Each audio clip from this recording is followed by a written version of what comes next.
For decades, a formidable shadow loomed over the US and Europe, the Soviet Union. As the Red Menace tightened its grip on Eastern Europe, the need for a united front became undeniable. From this colossal threat, the North Atlantic Treaty Organization, NATO, emerged, a beacon of hope amidst the encroaching darkness. NATO's creation wasn't merely a strategic move, it was a clarion call to all who cherished freedom and democracy. Fast forward some 70 years later, and those values are once again under threat, but this time in a different region and from a different adversary: China. The rise of China as a global superpower, with the intention of reshaping the international order, has sent ripples of concern throughout Asia. Ripples that have reached all the way to the US, which designated China as the biggest threat to global security. Since the last coalition created to counter a global threat turned out to be arguably the most powerful and successful alliance in history, the response to China's ascent and assertiveness almost seems like a given. The creation of a NATO-like alliance in Asia, an alliance that will counterbalance China's influence, uphold democratic values, and ensure regional stability. Unsurprisingly, China isn't too happy about this prospect. But if you read between the lines all of the country's warnings, propaganda, and diplomatic maneuvers, you'll realize one thing: China is actually terrified of the prospect of an Asian NATO. But why? And what would this new one-for-all, all-for-one pact even look like in Asia? Those are just some of the questions we'll answer in this video. To understand why China is terrified of an Asian NATO, you must first learn which of China's actions have led to even considering forming such an alliance, and, trust us, the reasons for this are huge. China views the Asia-Pacific as its playground, a region where it gets to dictate all the rules, choose its boundaries, and expand its influence unchecked, disregarding the interests and concerns of the other nations in the region.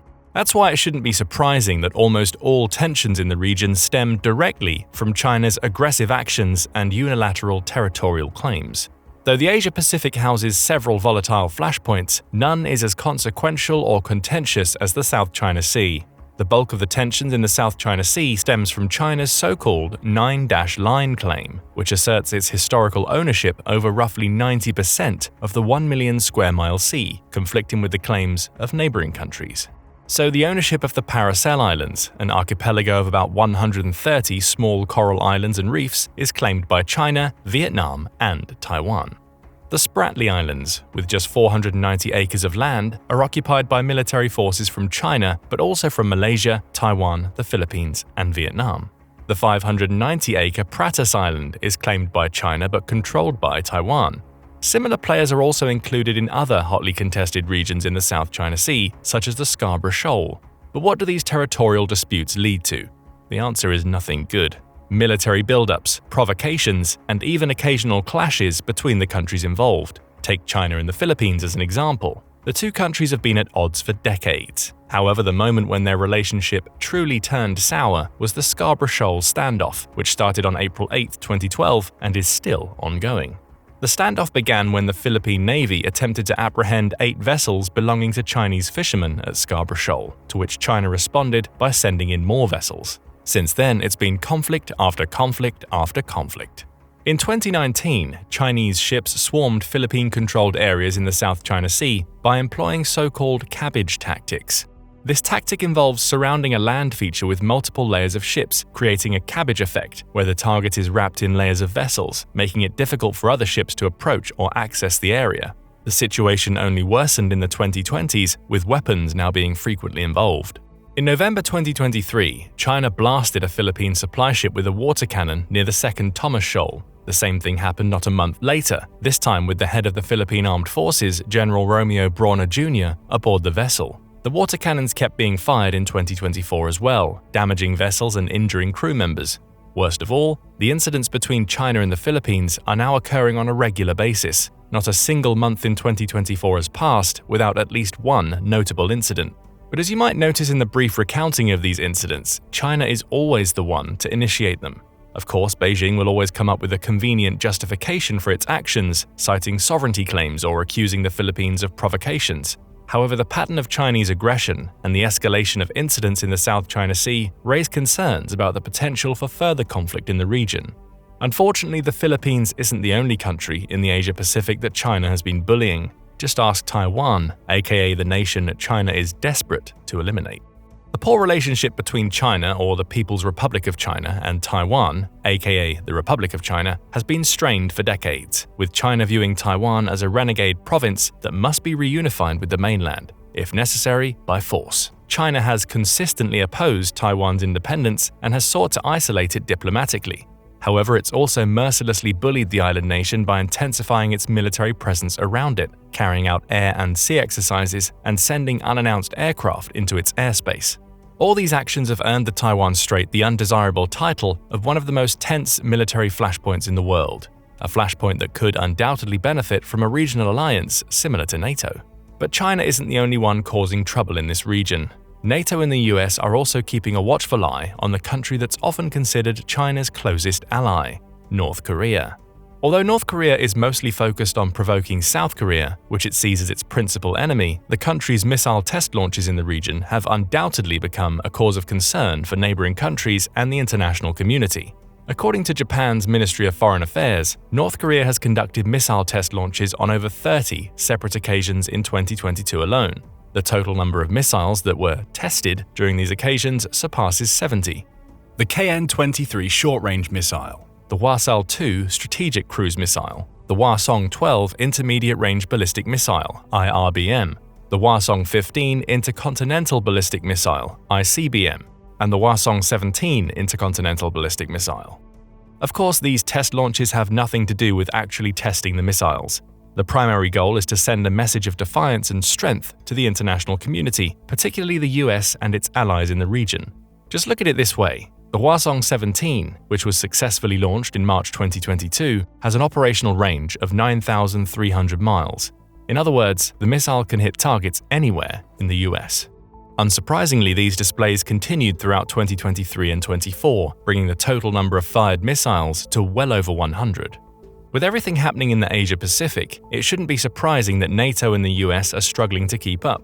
With the Russo-Ukrainian war and the Israeli-Palestinian conflict in full swing, deterring China alone has put an immense strain on the US military and resources, which are vital to the security of the region. Throw China's and North Korea's deepening ties with Russia into the mix, and it immediately becomes obvious that NATO and the US can't do it all alone. They need a strong alliance focused solely on the Asia-Pacific region and its unique challenges. They need an Asian NATO. Of course, NATO and the US aren't the only ones wanting peace and stability in the region. The nations affected by the actions of China and North Korea, as well as other regional security challenges, also have a vested interest in the matter, no surprises there. But given how the nations in the region are responding to the growing tensions, it seems that peace talks are off the table. Most of these nations have taken the approach of deterrence, bolstering their military capabilities and forging smaller alliances. Take Japan as an example. For decades following its defeat in World War II, Japan has maintained a pacifist stance. However, in recent years, the country has shifted its defense posture, enacting various security reforms to enhance its military capabilities. In 2024, the Japanese cabinet approved a record-high military budget of $55.9 billion. That's a 16.5% increase from the 2023 budget of $47.7 billion. But this historic figure isn't even the highest Japan's military spending is going to get. Tokyo plans to increase its military budget every year until it reaches $62.5 billion in 2027.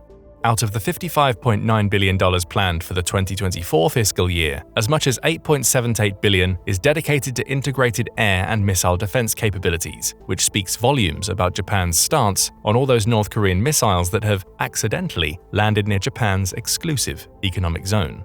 Taiwan's military budget has also seen record-high numbers in 2024. The proposed defense budget amounts to $13.8 billion, which is a 7.7% increase from the 2023 budget and 2.5% of the country's GDP. Interestingly, this budget was announced a mere day after the 65th anniversary of the outbreak of the Second Taiwan Strait crisis, when artillery duels between China and Taiwan erupted over the Quemoy and Matsu Islands.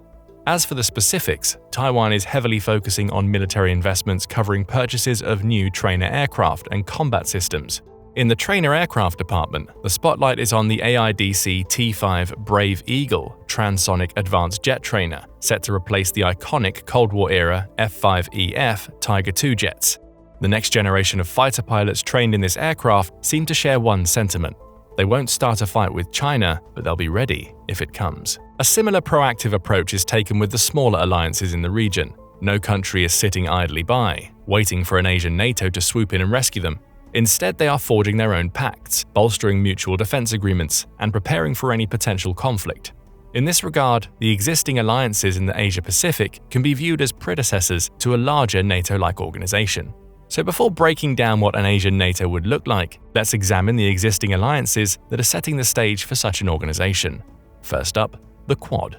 As the name suggests, the diplomatic partnership consists of 4 countries: Australia, India, Japan, and the US.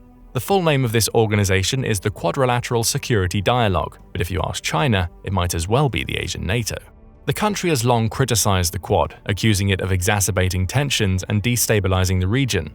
Of course, this is the exact opposite of what the Quad actually does. You see, the Quad is committed to maintaining an open, stable, inclusive, and resilient Asia-Pacific, all characteristics that China isn't too fond of. However, this partnership is primarily diplomatic, focusing on challenges like climate change, cybersecurity, and disaster relief. Sure, it also tackles disinformation, maritime security, and terrorism, but it stops short of being a military alliance. For instance, there's no collective security pact binding its members to mutual defense. That's why in 2024, the US assembled a new quadrilateral grouping called the Squad, in a move that The Diplomat describes as adding S for security. However, the S isn't the only difference between the Quad and the Squad. The groupings also have different participants. The US, Australia, and Japan are still there. The only difference is that the 4th member of the Squad is the Philippines and not India. However, experts warn against framing this change as the Philippines replacing India.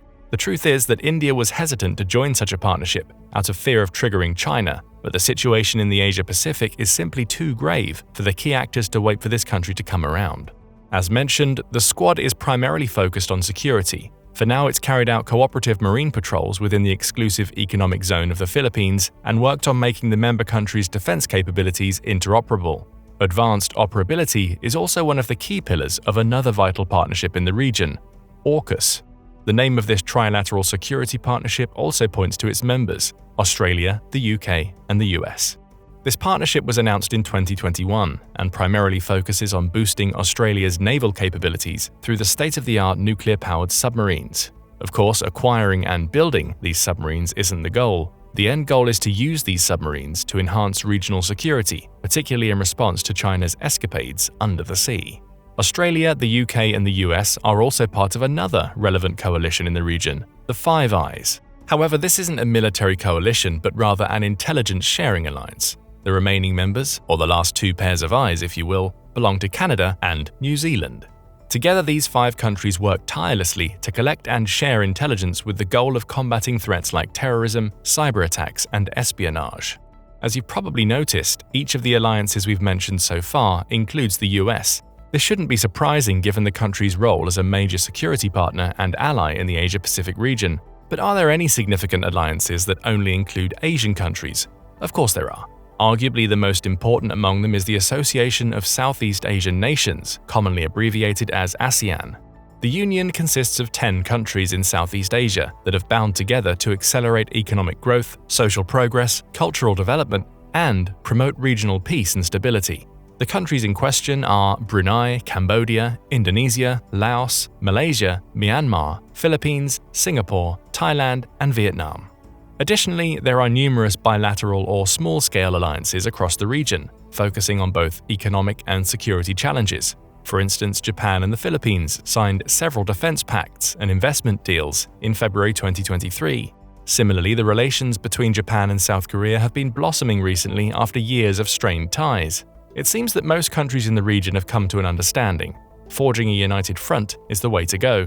But as you can see, none of these alliances can come close to the comprehensive strength, influence, and unity of NATO. With this in mind, let's explore what a NATO-style defense alliance in Asia would look like. Of course, the number one question is, who would be part of this alliance? The answer might seem logical: all the countries across the different alliances we've mentioned so far, right? Well, not quite. For starters, most of the ASEAN countries would likely show little interest in joining such a military bloc, as they all have differing opinions on China. One of the members of this union, Vietnam, couldn't even join this new NATO if it wanted. The country has a very strict and long-standing policy based on the 4 no's.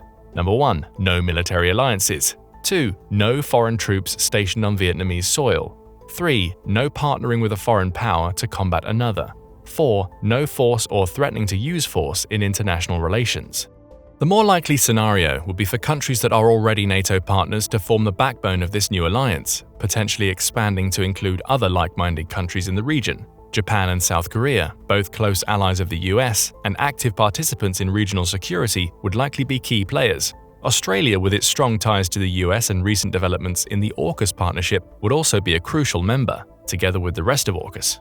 India has shown interest in closer security cooperation with the US and its allies and could be a significant player in the Asian NATO, provided it can navigate its delicate relationship with other regional powers, including China. However, a NATO-style alliance would primarily have the support of smaller Asian states, those that don't stand a chance against China on their own. The best example is the Philippines. Like the original NATO, this alliance would be focused on the following areas. Number 1. Collective security. Article 5 of the North Atlantic Treaty is arguably the single most important provision of NATO, stating that an attack on one member is an attack on all. This principle of collective defense would be crucial for an Asian NATO, ensuring that member countries are committed to defending each other in the event of an attack. Number 2. Regional focus. An Asian NATO would be equipped to deal with the security challenges specific to the Asia-Pacific region, such as tensions in the South China Sea and North Korean provocations. After all, who better to address these issues than countries directly affected by them? Number 3. Military capabilities. Members will be expected to maintain military capabilities and forces that can be deployed at a moment's notice if a threat arises. Besides investing in the sheer volume of military equipment and soldiers, the members' countries' forces would be trained to operate together seamlessly. These 3 pillars alone are enough to understand why China is terrified of the potential formation of an Asian NATO. First and foremost, this formation would signify a massive shift in the balance of power in the Asia-Pacific region. China's might would now be matched and potentially even exceeded, depending on the countries that end up joining the alliance. This means no more bullying, no more blackmail, and no more unchecked aggression in the region. In other words, China would no longer be able to act with impunity, as the collective strength of the alliance would act as a deterrent to any hostile actions. A NATO-style alliance in Asia would particularly empower smaller nations like the Philippines, which have had to navigate China's assertiveness with limited resources and support. Remember, an attack on one NATO member is an attack against all, no matter how powerful or powerless that member is. But even if China didn't plan to escalate any conflicts in the region, the mere fact it will no longer be able to influence the countries of the potential alliance is reason enough to expect a high level of unease from China. Remember, we're talking about a country whose primary goal is to assert its dominance and expand its influence at the largest scale possible. In short, an Asian NATO would likely scrap most of the plans China might have for the region: an invasion of Taiwan, South China Sea expansion, and perhaps even the Belt and Road Initiative. So it isn't surprising that China has been doing everything in its power to prevent this alliance from being formed. Beijing has been trying to win over regional governments to deter them from joining or supporting any potential alliance that could counter Chinese influence. For instance, in December 2023, China's President Xi Jinping visited Vietnam after 6 years in an effort to counter the US influence in the country. But if you know anything about China, you know that diplomatic efforts are far from the only tools in their arsenal. Most of the other tools are significantly less sophisticated and more direct. So Beijing hasn't shied away from warning against establishing a NATO-like military alliance in the Asia-Pacific in any way. For instance, China's defense minister said that any such alliance would plunge the Asian-Pacific into a whirlpool of disputes and conflicts. Of course, China wouldn't be China if the warnings didn't eventually escalate into threats, so the country has also vowed that any act that jeopardizes China's legitimate rights and interests will be met with a resolute response. But as things stand, these rhetorical outbursts won't turn into action anytime soon. But why? Unfortunately, most experts agree that a NATO-like alliance in Asia won't be formed anytime soon. But again, why? Well, for starters, many of the countries in the region simply aren't ready for such an alliance.